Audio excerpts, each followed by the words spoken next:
Assalamu alaikum wa rahmatullah wa barakatuh. Paix sur ceux qui suivent la guidée. Paix et bénédiction sur le prophète sallallahu alayhi wa sallam, sur ses compagnons, ses amis, sa famille, ainsi que sur tous ceux qui le suivront de bonne foi jusqu'au jour du jugement. J'ai hésité avant de faire cet audio de le mettre en tout public ou adressé aux musulmans. Bon, finalement, j'ai quand même opté pour l'angle religieux parce que ce dont je vais parler, inévitablement, mes convictions religieuses influencent mon analyse, mais je tiens à signaler à ceux qui ne sont pas musulmans que cet audio peut leur apporter pas mal de choses, même s'ils ne partagent pas ma religion. Donc voilà, je dis ça en préambule. En description et en commentaire, je vais vous mettre le lien vers une interview qui semble à la base être une interview économique, pognon, etc., et qui en fait est beaucoup plus profonde que ça, et qui va beaucoup plus loin que ça, où on dit des choses très intéressantes, selon moi, qu'on n'entend pas, ou très rarement. Et j'ai un petit peu parlé là-dessus. L'intervenant principal, c'est quelqu'un dont j'ai déjà fait un audio, je ne sais plus trop quand, il y a peut-être un an et demi. Il s'appelle Charles de Ripper. Je sais plus. Je sais que je dois voir dans les archives. Je sais que j'ai fait un audio sur cette personne. Je sais plus ce que j'ai dit. Je dois réécouter, mais je sais que j'en ai déjà parlé. Voilà. Je vais regarder après, donc je mettrai aussi éventuellement, si c'est intéressant comme complément, le lien en commentaire. Alors, bon, moi je vais pas vous résumer. C'est pas le but de cet audio. Je vais pas vous résumer ce qu'il a dit. Il faut faire l'effort d'écouter, c'est un peu long, mais voilà. Et aussi, pour les musulmans en tout cas, il faut faire l'effort de passer outre les vulgarités ou les... voilà, on a affaire à quelqu'un qui n'est pas musulman. Donc, le fond est intéressant, la forme parfois, ben, ça peut rebuter. Mais moi je vous incite à aller au-delà de la forme. Alors, il y a toute une série de thèmes qui sont soulevés, qui au départ partent de la question de l'argent, des investissements, etc. Ça parle de tout, hein, de l'or, du bitcoin, de ceci, du dollar, bon, toute une série de choses. Et puis ça bifurque de plus en plus sur de la sociologie. Et c'est là où ça m'intéresse. Bon, moi j'aime beaucoup l'économie, mais pas que. Pas que. Donc les gens qui parlent que de chiffres et de graphiques et tout, à la fin ça me lasse. Parce que j'aime bien quand on interconnecte les sujets. Et c'est ce que cette personne sait faire. Je pense que c'est quelqu'un qui est certainement, comme on dit de nos jours, HPI, HPO, HPE, etc. On voit très clairement qu'on a affaire à un être humain qui pense, qui analyse, qui arrive à pas mal de conclusions très intéressantes et assez justes. Mais, comme je l'ai souvent dit, malheureusement, et ça, on peut rien faire. Allah, il guide qui il veut. Et malheureusement, c'est pour ça que nous, on doit être en guerre ouverte contre ça. Quand il y a trop d'orgueil, il y a un barrage qui se construit entre nous et le Créateur. C'est pour ça que moi, en fait, ça m'aide, quand j'écoute ce genre de personnage, ça m'aide à devenir un meilleur croyant, curieusement, hein, parce que je réalise en fait que l'orgueil, ou l'idée que on a tout compris, on n'a rien à apprendre, s'il y a un Dieu, bon ben, il ne nous a pas transmis de message, tout est faux, tout est mensonge. Ça m'aide en fait à me dire attention à notre cerveau, attention à notre intelligence. Ça peut être une arme contre nous. Ça m'apporte ça, moi. Au-delà de ça, bon, voilà. Moi, je lui souhaite la guidance. Hein. Il n'est pas encore mort. Il a 5 ans. Il a le même âge que moi, cette personne. On est de la même génération. Je lui souhaite l'humilité, je lui souhaite la sagesse et je lui souhaite d'être guidé. Parce que on voit que dans le fond, c'est quelqu'un d'intelligent. c'est quelqu'un d'analytique, ce qui manque beaucoup à notre époque. Mais il a encore trop besoin de montrer ça aux gens, c'est-à-dire d'étaler le fait qu'il se sent supérieur, même s'il l'est. Et peut-être, avec le temps, peut-être qu'à face à certaines épreuves, il comprendra ce qui lui manque.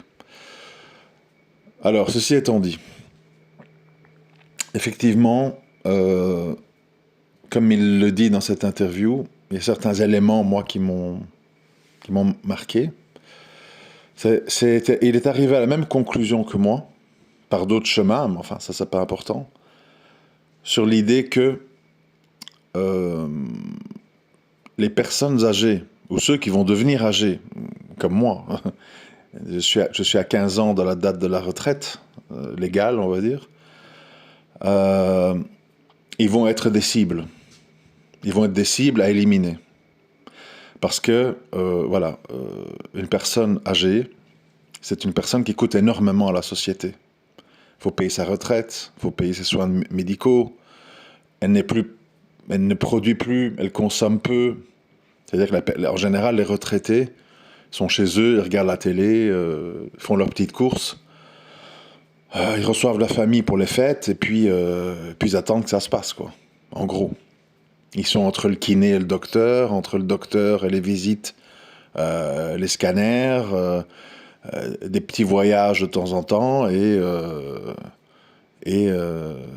entretenir leur jardin. Donc dans une société surendettée, où il n'y a pas de renouvellement de la population, parce que les gens, comme il l'explique bien, mais faut écouter, c'est long, hein, mais il rentre dans les détails. On a une société, en fait, qui a été dynamitée. Il faut comprendre ça. On vit dans une société qui a été dynamitée, et ça a commencé par la famille. C'est-à-dire à partir du moment où on a envoyé les femmes au travail, on a mis les enfants dans les crèches, et on a commencé à étatiser tout, on a commencé à saboter, à dynamiter, oui, le socle familial. Et ça en est suivi tout ce qu'on a aujourd'hui. Famille monoparentale, enfants désaxés, les gens qui ne savent plus s'ils sont une femme ou un homme, les gens qui ne savent plus se marier, les gens qui ne se supportent plus, les gens qui ne veulent plus faire d'enfants, l'individualisme, le consumérisme, la malbouffe, etc., etc., l'aliénation des programmes TV. C'est-à-dire qu'on est dans une longue descente. Et il fait des liens aussi assez troublants avec l'histoire de l'or. C'est vrai que moi, je revois un peu ma position sur l'or. Parce qu'en fait, il dit très étrangement, et c'est sourcé évidemment, hein, très étrangement, il y a toute une série de gens, quand ils accèdent au pouvoir, comme Sarkozy ou plus récemment le président argentin, ils vendent ou ils dilapident tout l'or du pays, qu'ils envoient en général vers l'Angleterre, Londres. On ne sait pas à qui, on ne sait pas pourquoi. C'est vendu, Sarkozy qui a vendu l'or, ça a été une vente catastrophique en fait, parce que à ce temps-là, l'or valait 3-4 fois moins qu'aujourd'hui. Donc vous imaginez, quand on parle de 300-400 tonnes d'or, le prix, le différentiel. Et il dit, il y a quelque chose d'étrange, parce que ce qui est étrange avec ce personnage de Ripper, vous allez vous rendre compte si vous écoutez son interview, c'est qu'en fait, il se dit contre les religions, mais en fait, il fait plein de références religieuses. Donc je crois qu'en fait, c'est un religieux qui s'ignore. Dans le sens qu'il dit, on a comme l'impression qu'il y a une espèce de préparation à la venue de l'Antéchrist qui doit absorber le maximum d'or et le rapatrier vers lui. Parce qu'il dit, tout le marché de l'or, en fait, il y a un mystère et on sent qu'il y a une espèce de boss caché qui laisse des gens accéder au pouvoir en échange de l'or de son pays. C'est assez mystérieux. Et c'est vrai que quand on fait le lien avec le hadith de la fin des temps, de la ruée vers la montagne d'or, quand l'Euphrate sera asséché, etc., et qu'il y aura 999 tués pour un survivant, tellement les gens vont s'entretuer pour cet or. Il y a une sorte de... Aussi, on voit avec toute la mythologie égyptienne, les pharaons, les masques d'or, etc. L'or, en fait, il y a une sorte de... Il y a une sorte d'aspect maléfique là-dedans, en fait, quelque part. Euh, donc ça m'avait marqué. Bon, l'aspect sociologique, il dit oui, bon, il y a tout ça. Et puis, c'est pas pour rien aussi que... bon, il en parle. J'espère que la vidéo va pas sauter, parce que bon, ce sont des choses un peu tabous, mais il parle de sujets tabous. Il parle de l'euthanasie qui est promotionnée clairement pour pousser les gens en fait qui sont en dépression ou pas bien ou malades ou à passer de l'autre côté, de nouveau parce que c'est des pensions en moins à payer, c'est des gens en moins à soigner. Donc c'est de nouveau des économies en fait quand les gens font l'euthanasie. Et il parle aussi de le rapport des Juifs par rapport à l'argent dans l'histoire, l'usure. Il expose en fait les choses.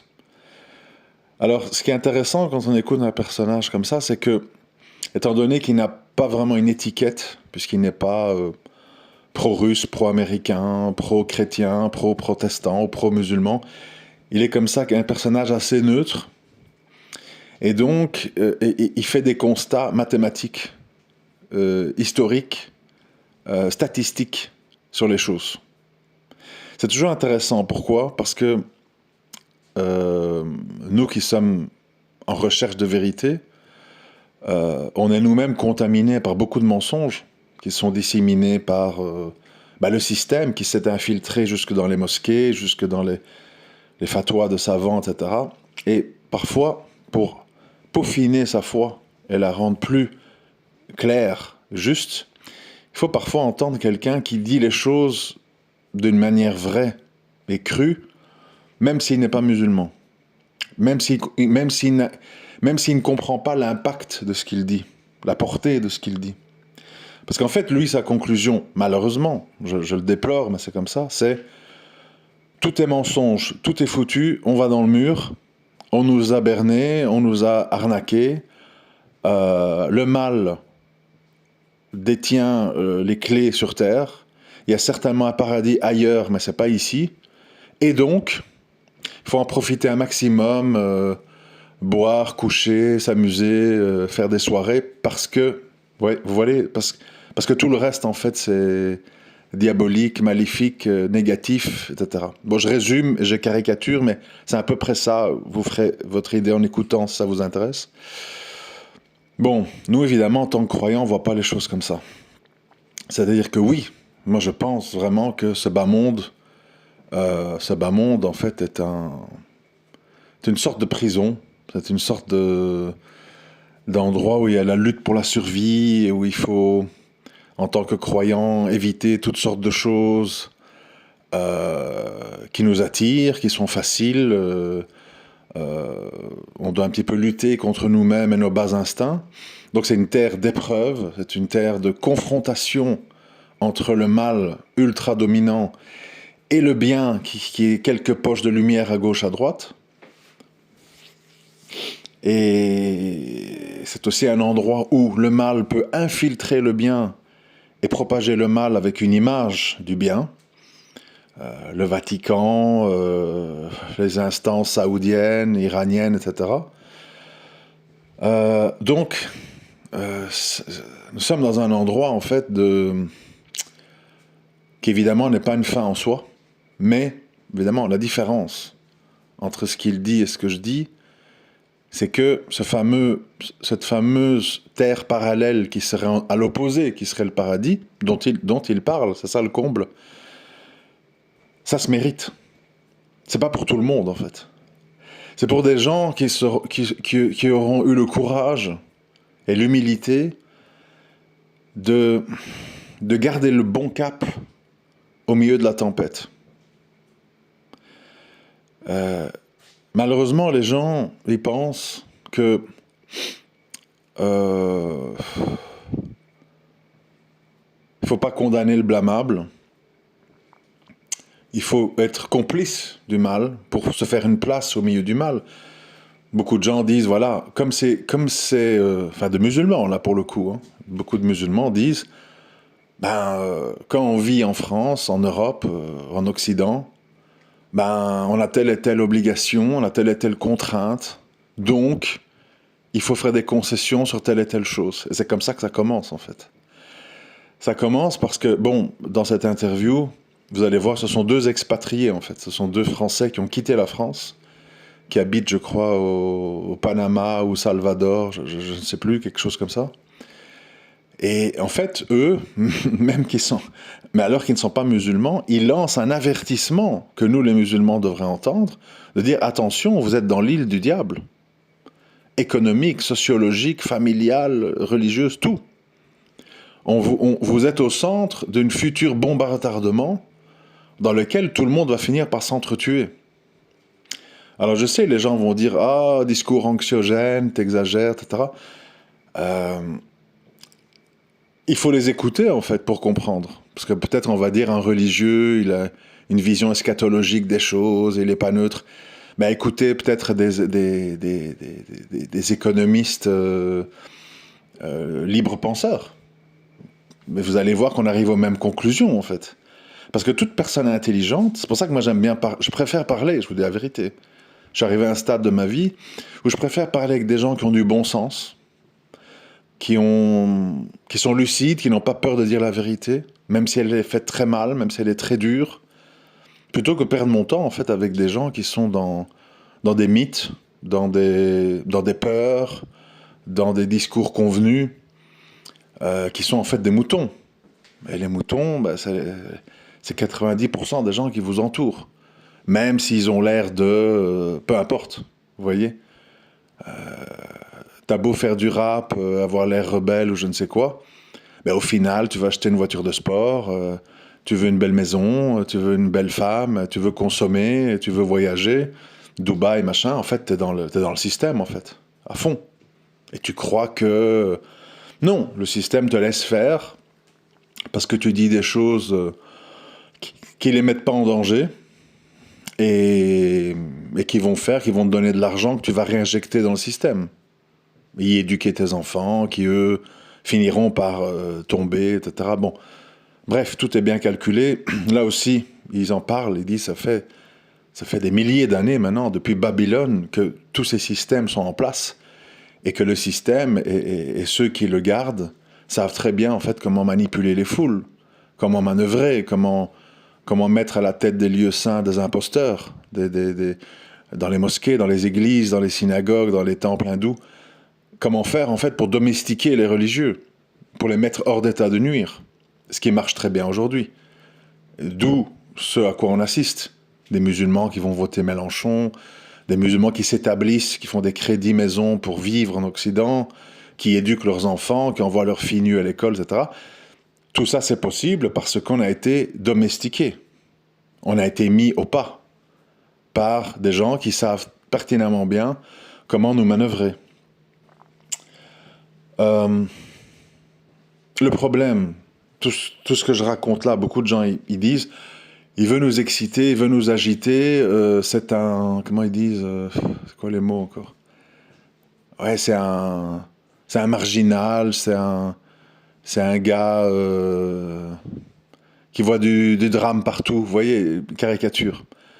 En fait, non, je pense que, moi, mon but, c'est que nous devenons des êtres humains lucides, dans ce que j'appelle l'hyperréalisme. Parce que dans l'hyperréalisme, on voit clair. Et quand on voit clair, on peut prendre des décisions sensées, profitables. Quand on est dans l'illusion, quand on est dans le confort, la peur, le conventionnel, on fait comme tout le monde en fait. On rentre dans le rang des milliers d'esclaves qui sont dans les embouteillages, qui payent leur retraite qu'ils vont jamais toucher, et ils mettent leur enfant dans le système, réussis ton bac, fais des hautes études, et fais comme moi. Et le truc, en fait, c'est dans une machine bien huilée, où à la fin, tout le monde le sait, et à nouveau dans cette interview, il l'explique bien, à nouveau, à la fin, tout le monde est sacrifié sur l'autel de la monnaie, sur l'autel des dettes, sur l'autel de ceci, cela, parce que les instances dirigeantes, contrairement au petit peuple français, je suis français, le drapeau français, vous voyez, ou le marocain, le tunisien, algérien, ma patrie, ça c'est en fait les imbéciles finis qui croient à ça. Ce sont des bœufs, des esclaves, des imbéciles en fait, qui croient à ça. Eux, ces gens-là, les hautes instances saoudiennes, tunisiennes, marocaines, françaises, américaines, ils croient pas du tout en ça. Ils s'en foutent de ça. Eux, ce qu'ils voient, c'est comment je vais pérenniser ma dominance et ils sont connectés entre eux, entre races, entre soi-disant religions, ce qu'ils n'en ont pas, pays, etc. Et en fait, il y a beaucoup plus de points en commun et d'amitié entre un milliardaire saoudien et un milliardaire thaïlandais et un milliardaire texan qu'avec un petit ouvrier saoudien qui a la même race, qui mange la même chose que toi, qui parle la même langue que toi, mais qui est dans un autre microcosmos sociologique. Donc les histoires de pays, de drapeaux, etc., ça ne marche qu'avec les petites gens, en fait. Il n'y a que eux qui croient à ça. Les grands sont des gens mondialisés, qui voyagent partout, qui ont une maison, enfin vous voyez bien les riches, non? Une maison à Saint-Barthélemy, une maison à Los Angeles, une maison en Grèce, une maison au Maroc. Ils voyagent de l'un à l'autre, ils sont un peu grecs, un peu marocains, un peu américains, un peu ceci, un peu français.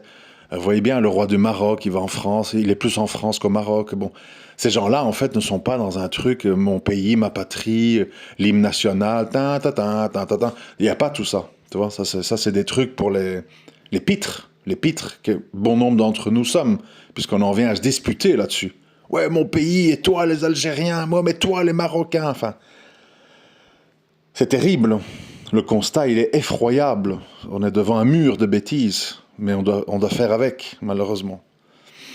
Donc, les gens, en fait, se mettent en rang serré, en ligne, envers l'abattoir, et tout le monde sait que ça se finira mal, parce que ça s'est toujours fini mal. L'Atlantide, l'Égypte, la Grèce, Rome, c'est toujours la même chose, en fait. Ça finit mal, parce que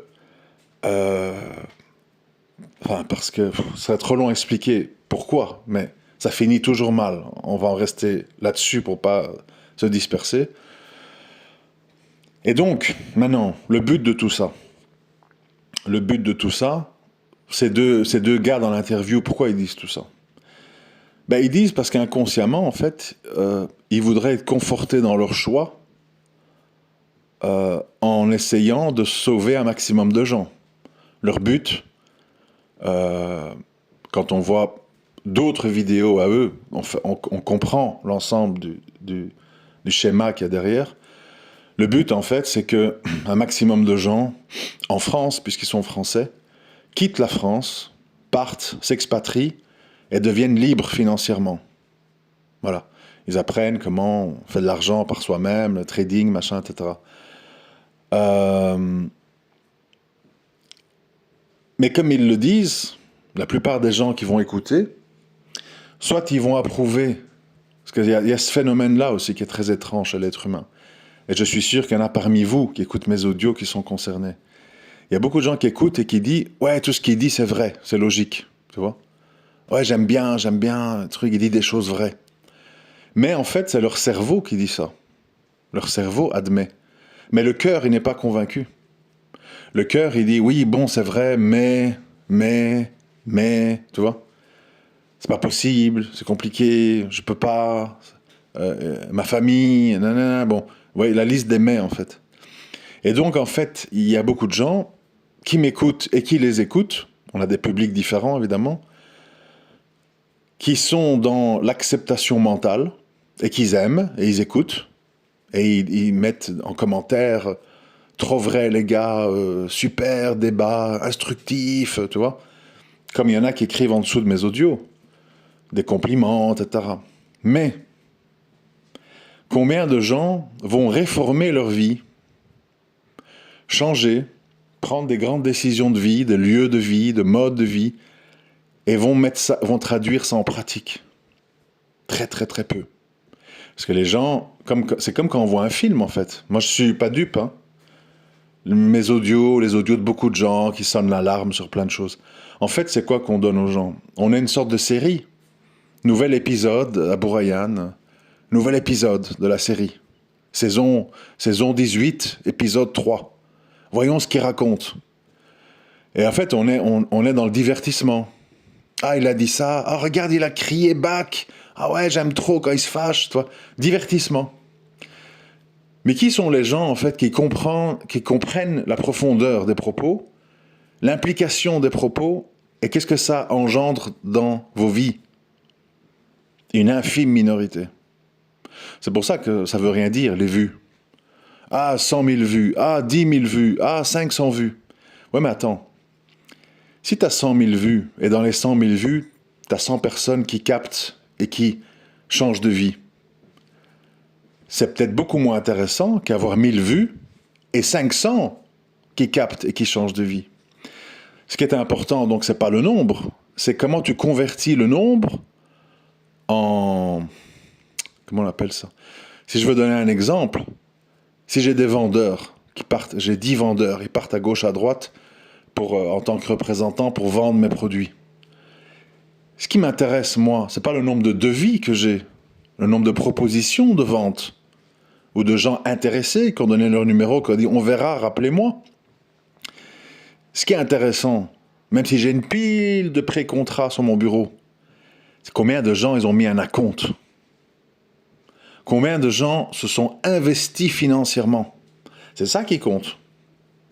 C'est ça qui compte. Le reste, ça compte pas.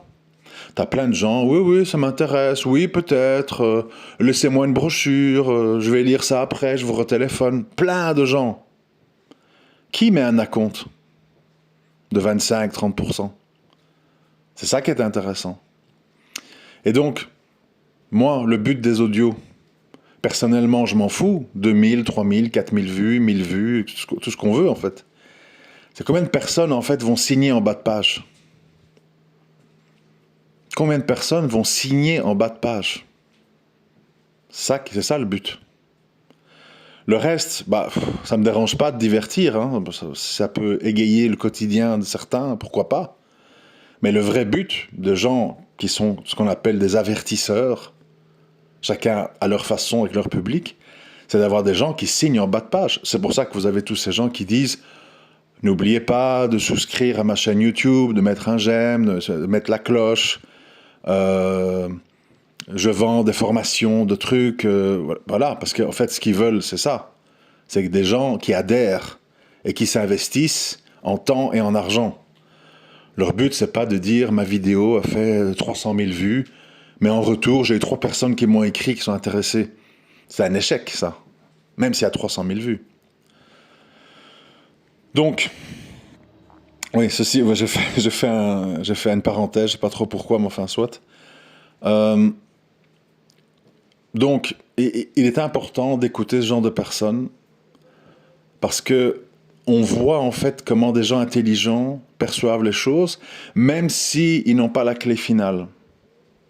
Je vais vous donner un exemple. Imaginez que vous êtes dans un labyrinthe, très compliqué. Vous êtes perdu. Tu vas là, c'est une impasse. Tu vas là, c'est une impasse.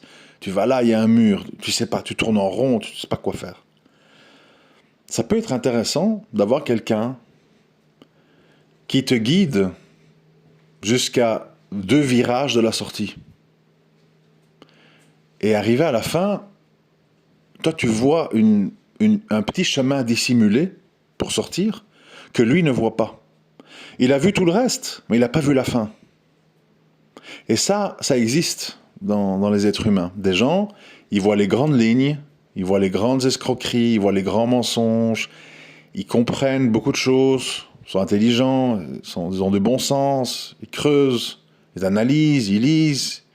Mais, à cause d'un voile sur le cœur, ils ne voient pas la fin en fait. Ils ratent la fin. C'est pour ça qu'on dit, en islam, on dit il y a des gens, ils seront aux portes de l'enfer. Et à ce moment-là, ils vont commettre un acte de grande bravoure, de grande piété qui va les sauver de l'enfer. Et inversement, tu as des gens, ils seront au port du paradis, ils ont tout bien fait, prière à l'heure, ceci, cela, machin, sadaka. Et ils vont commettre un acte d'incroyance et d'association gravissime qui les mènera en enfer. C'est-à-dire qu'ici, il faut comprendre que le chemin, il est long, le chemin, il est compliqué, le chemin, il demande des sacrifices, le chemin, il demande de l'investissement intellectuel et physique. Et le chemin, tu n'as jamais l'assurance, jusqu'au jour du jugement dans lequel tu vas attendre ton livre, tu n'auras jamais l'assurance de « j'aurai mon livre dans la main droite ou la main gauche ». Est-ce que je vais réussir à traverser le sirat, etc., etc. Tu sais pas. Je suis sûr qu'il y a des gens ce jour-là, qu'Allah m'en préserve, parce qu'on est tous concernés, qui vont se dire ouais, ça va, j'étais pas si mal, quoi. J'ai tout bien fait, voilà, j'ai rien fait de grave, etc. Ils ont oublié, en fait, quelque chose de très très grave qu'ils ont fait. Ils n'ont pas jugé la gravité, en fait. Et ils vont être tombés des nues. Et inversement, je pense des gens qui se disent « Je suis foutu toute ma vie, j'étais un tox, je suis ci, je suis ça, j'ai volé, j'ai nanana. » Et ils vont être reçus au paradis. Ils vont dire « C'est pas possible, c'est pas croyable. » Parce qu'ils ont oublié que dans leur vie, ils ont commis un acte qui a fait qu'Allah a déterminé qu'ils étaient des gens du paradis. Donc, à nouveau, je dis ça pourquoi c'est un appel à l'humilité, en fait. Si vous pensez que vous faites tout bien, faites attention, parce qu'il se peut que vous faites un grand mal que vous ne vous rendez pas compte. Si vous faites tout mal, perdez pas espoir, et peut-être qu'une grande œuvre de bien va effacer votre mal, on ne sait pas. Donc en fait, il faut faire de notre mieux en étant sûr de rien. On espère la miséricorde d'Allah. On n'en doute pas de la miséricorde d'Allah. Mais on n'y rentrera pas au paradis par nos œuvres, par notre intelligence, c'est pas comme ça. On va rentrer par notre piété et par notre espoir qu'Allah va nous pardonner les péchés qu'on a oubliés. Et je vous rappelle, je le dis aux gens, comme si je pourrais le dire à ce Charles de Ripper, la caractéristique d'Iblis, de Shaitan, du diable, c'était quelqu'un qui avait un très très haut niveau d'intelligence et de science. Il était parmi les djinns les plus élevés. Mais, par orgueil, il a désobéi. Et ça, c'est un avertissement que je lance à toute une série de gens que je connais ou que je ne connais pas, qui m'écoutent. Faites très attention de ne pas vous prendre vos propres personnes pour divinité. Faites très attention. C'est un piège.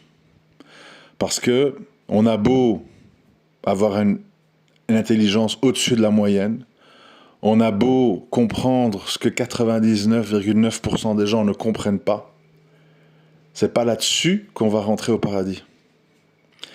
Au contraire, si Allah il vous a donné une plus-value intellectuelle sur les gens, la faculté de vous concentrer, de lire, d'analyser, d'interconnecter les sujets, etc., vous avez encore moins d'excuses de ne pas vous soumettre. Attention, vraiment. Et moi, ça me fait toujours mal au cœur, en fait, quand je vois des gens intelligents, j'ai pas dit parfaits, parce qu'ils font tous des péchés, etc., c'est pas ça la question, mais des gens intelligents, au-dessus de la mêlée, je sais pas, j'ai pas les noms comme ça, mais dans certains domaines, pas dans tous, mais je pense à des gens, voilà, Soral, Marc-Édouard Nab, Dieudonné dans l'humour, de Ripper dans la finance, etc. Il n'y a pas beaucoup, attention. Dans la finance, je suis pas mal de gens. En général, c'est des petits robots, en fait. Vous voyez ? Oui, l'indice chinois fait -4, donc l'inflation, blablabli, blabla. Ils font aucun lien sociologique.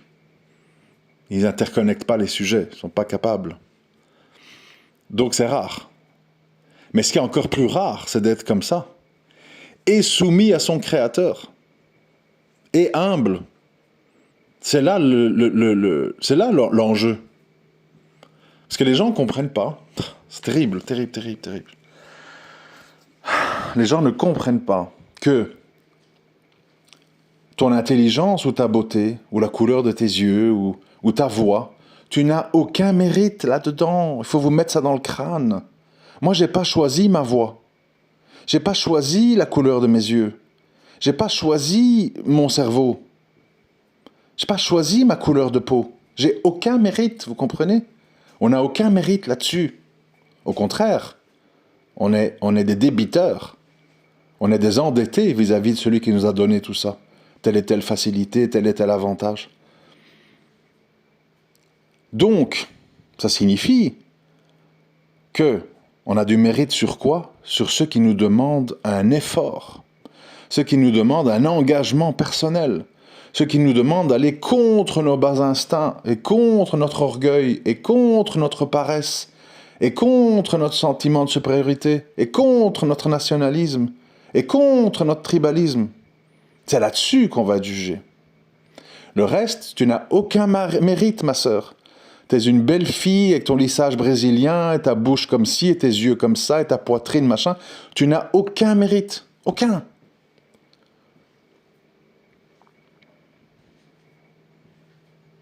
Subhanallah, je ne sais pas si les gens comprennent.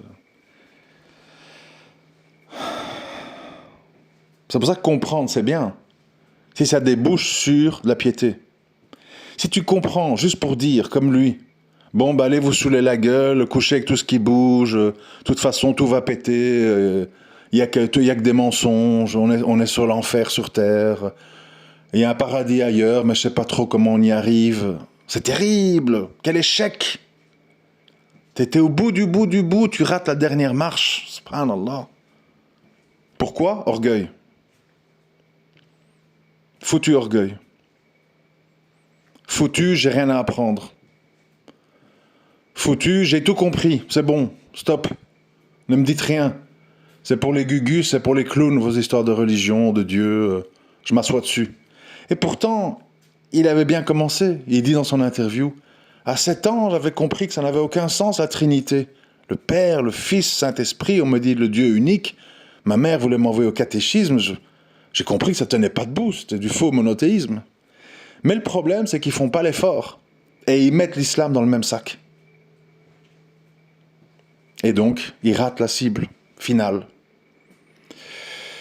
Vous voyez, c'est pour ça que je pouvais pas faire un audio entièrement économique, sociologique, tout public, parce que je suis musulman, donc inévitablement, je dis des choses qui sont liées à ma croyance. Mais je sais aussi qu'il y a des gens qui sont en chemin, qui sont en réflexion. Et pour eux, je leur dis, commencez par le désaveu, commencez par le bon sens, commencez par l'expatriation. Sortez de l'abattoir. Ne subissez pas. À chaque élection, oh, on nous a escroqué, Macron, hein, on va le destituer, on a voté la motion de censure, on va refaire des élections. Et tu vas mettre qui à la place? Un autre escroc? Un autre franc-maçon? Un autre mondialiste? Qui? Tu crois que von der Leyen au Parlement européen, elle est toute seule? Qu'il n'y a pas une mafia derrière elle? Qui, si elle meurt, il la remplace par quelqu'un d'autre? Tu peux pas. Tu peux pas changer le système en étant dans le système. Tu peux pas le changer. Parce que les frères musulmans, ils ont cru. Ils ont été laminés, expulsés, humiliés, détruits. Il faut tirer des leçons dans la vie pour pas répéter les mêmes erreurs. Tu ne peux pas. Il faut laisser, à un moment donné, il faut laisser les gens du mal avec les victimes et les esclaves consentants et te sauver, toi et ta famille, de ça et puis d'un feu ardent dans l'au-delà. Assalamu alaikum wa rahmatullahi wa barakatuh.